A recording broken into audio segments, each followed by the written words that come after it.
All right, what's good, everyone? Welcome back to another edition of Live Watch Sports Media. This is your Cool Down Thursday edition. So today, I'm gonna bring a little excitement for y'all. So the main thing I want to talk about is Caitlin Clark and Raven Johnson. No, I'm not talking negative. I'm talking about basketball. So strictly basketball.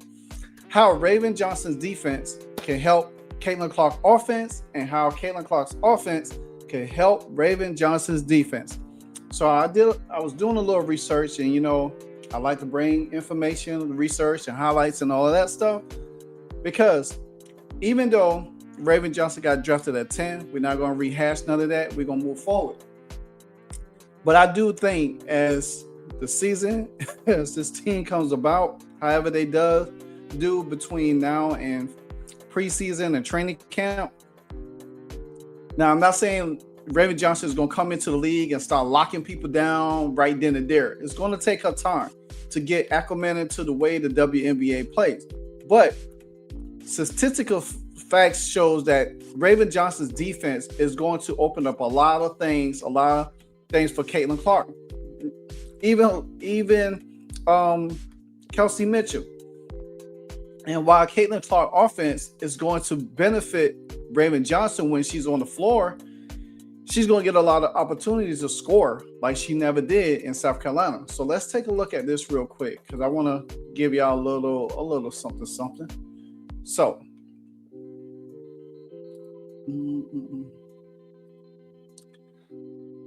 so I pulled up a little chart real quick. Excuse me. This damn pollen got me kind of jacked up right now. So, the dynamic court, yin and yang in the backcourt. Raven Johnson is the reigning SEC Defensive Player of the Year, while Caitlin Clark is one of the most prolific offensive engines in women's basketball. That's the essence of pairing. The one cover, the other one doesn't. And that's where Raven Johnson, Caitlin Clark could take time. She could play on help side defense. She could play on the weaker offensive player. She could roam. Then guess what? It shaves her energy for playing on the primary target. Then as somebody say like Mo Billings or Lexi Hall or Leah Boston gets the rebound, they can outlet it to Caitlin. And guess what? By that time, you see Kelsey Mitchell, Raven Johnson, they sprinting up the floor. Easy transition bucket. Now, how Raven Johnson elevates Clark? Clark, one major vulnerability has always been her defense. But now Caitlin Clark has improved on her defense. You know what I'm saying? She has improved on her defense. But she's a ball-dominant playmaker who spends so enormous energy creating offense. Exactly. So to have her running the offense and then have to get back on defense, she's losing a lot of energy and she gets wear down a little bit quicker. Some say, well, we got Lexi Hall. Well, guess what? Lexi Hall can't play 6 positions either. Lexi Hall to only cover so many people, and then she gets tired and she gets beaten as well. So Sophie Cunningham is a social defender, but you're not going to ask your bigs to cover a perimeter scorer or stretch 3, when you have to get rebounds. And Kelsey Mitchell is not really a great defender as well. So, which means she can be a defensive liability. Teams often target her in the pick and roll coverage or isolation, which is true. We have seen that from time to time where Caitlin gets put in a pick and roll situation and isolations. Damn. Johnson solves that problem completely. Johnson is among the top on the ball defenders in the nation. As a premier defender against top scorers, she's allowed just 0.57 points possession and held her opponents to 25% field goal shooting. ranking opponent shots 4% lower than the average of 8.3 fewer points per 100 possessions on her with her on the court. So you imagine if you have her and Lexi Hall on the court together, especially in late game situations, especially when you got Caitlin Clark down and you need defense to get a stop. That's where Raven Johnson comes in at. Because, like I said, Raven Johnson, she's going to be able to do things that she needs to do to help her team. You're not looking for her to score. If she scores, it's going to come an opportunity in space. But you're not looking for Raven Johnson to score. You're actually looking for Raven Johnson to play sound defense. Now, I do have a special video probably tomorrow because I want to compare this Fever roster to the 2024 playoff team of Connecticut Sun when Stephanie White coached there. And there's a lot of similarities between these two teams because you think of Raven Johnson, you think of Dejanay Carrington. What Dejanay Carrington was in Connecticut, she was a defensive person. When she's get the opportunity to score, she scored, but she was there for defensive purposes. So that's another video I'm gonna bring tomorrow because I want to show y'all what I'm talking about, how this Indiana Fever team is shaping up, and it has a lot of similarities to the 2024 Connecticut Sun playoff team. Now, Raven Johnson wingspan, ability to switch on defenders, and capacity to guard multiple positions are her greatest assets. Her defense intensity is described as a tone setter. You need that. You definitely need that. This means Clark can be deployed more freely on offense without the team paying a huge defensive price. Johnson can be assigned to shadow the opponent's best perimeter scorer every night. Now, how can Clark elevate Johnson? Well, this is where he gets good at. Johnson has historically been more of a facilitator than a scorer. Damn. So that means what Stephanie White said, that Raven Johnson has handled the point guard position a little bit more so than she is needed to score. She's a facilitator.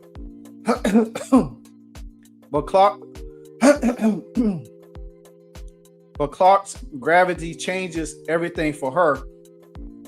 Johnson only shot 39.8% from the beyond the arc in her final season in college, almost 40%. A skill that could prove greatly useful alongside Clark's elite playmaking ability. Clark draws so much defense attention, double teams, traps as extra help, covering 94 feet, that her kickouts to shooters become more of a valuable commodity in the league. Johnson's spacing on the floor as a credible three-point threat benefits enormously from that. Johnson 3.6 assists to turnover ratio ranks 4th nationally. That's very damn good because she don't turn the ball over good. Well, meaning she can also handle the ball when Clark needs a rest or a secondary ball handler is needed, reducing pressure on Clark to carry every possession.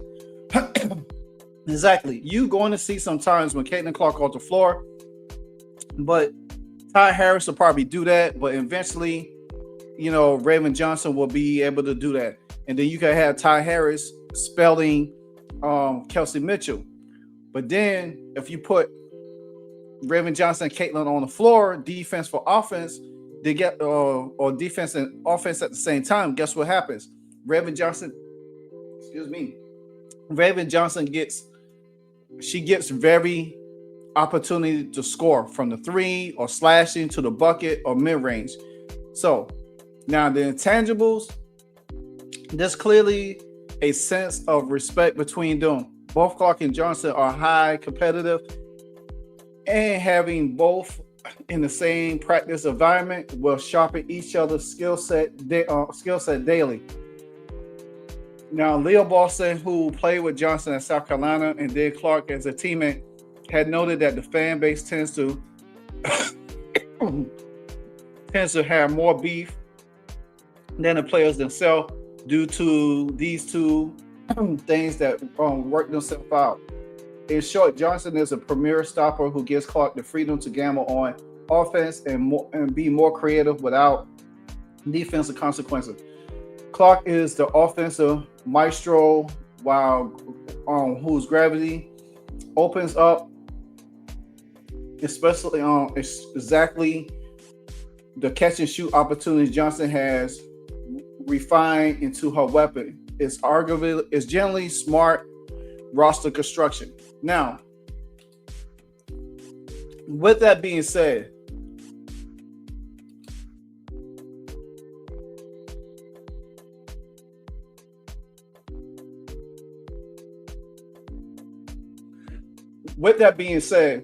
that means Clark and Raven Johnson is going to be able to feed off each other. It's going to make each other better in a sense where Caitlin Clark could play more freely, you know what I'm saying? Like I said, play more freely on defense, play more freely to be able to do the things that she needs to do in order to help the team win, especially when they're running up and down the floor. Now, here's a clip of Caitlin Clark's offensive ability.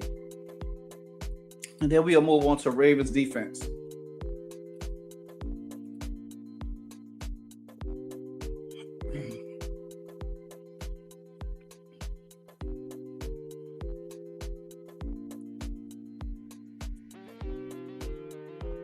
So you got three people paying so much to Caitlin Clark.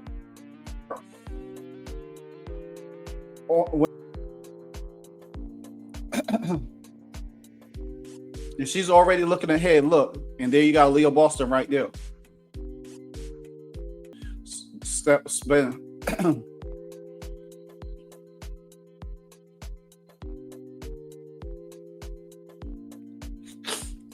So that's just highlights of Caitlin Clark right there when she's on offense. Now let's go to Raven Johnson real quick. Show some highlights of her on defense.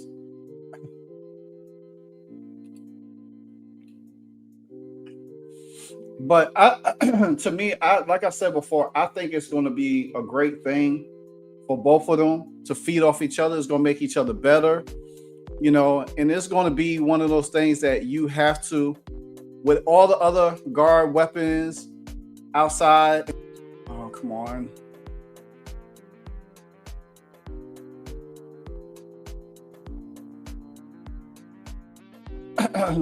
So she got the ball, she pushes, there she go. See, she runs pace. And when you can run pace like that, that feeds right into Kelsey Mitchell and Caitlin Clark's hands.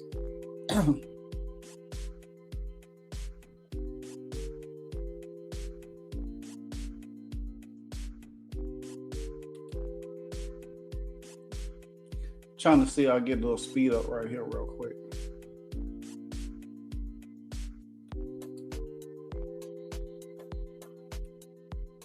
And then she dribbles, she passes to the corner for a three, right there.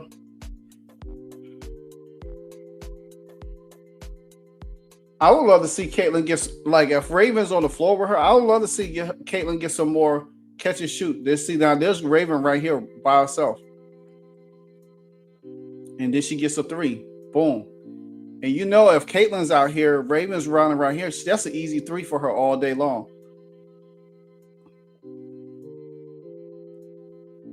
I want to see another defensive set of her instead of offense.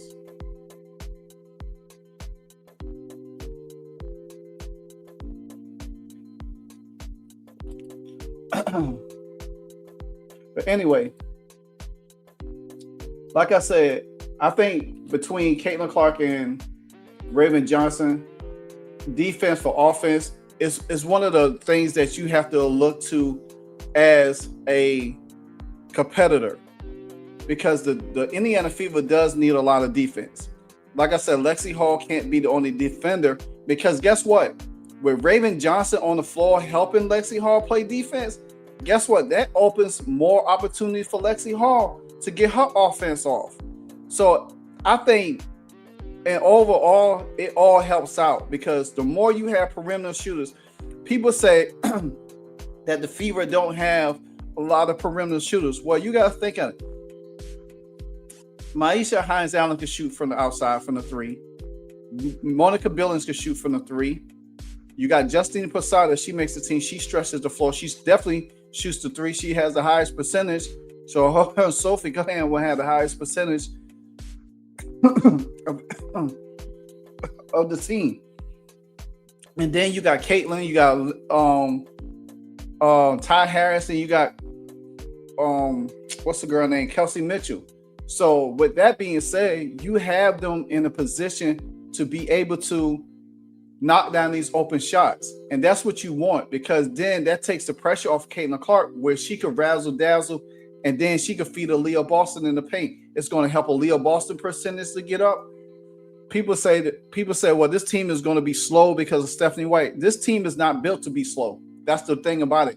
You have to look at the players that they have on the team to understand that you can't slow this pace down, because these players are not a slow pace player. All these players on this team is fast to run up and down the floor.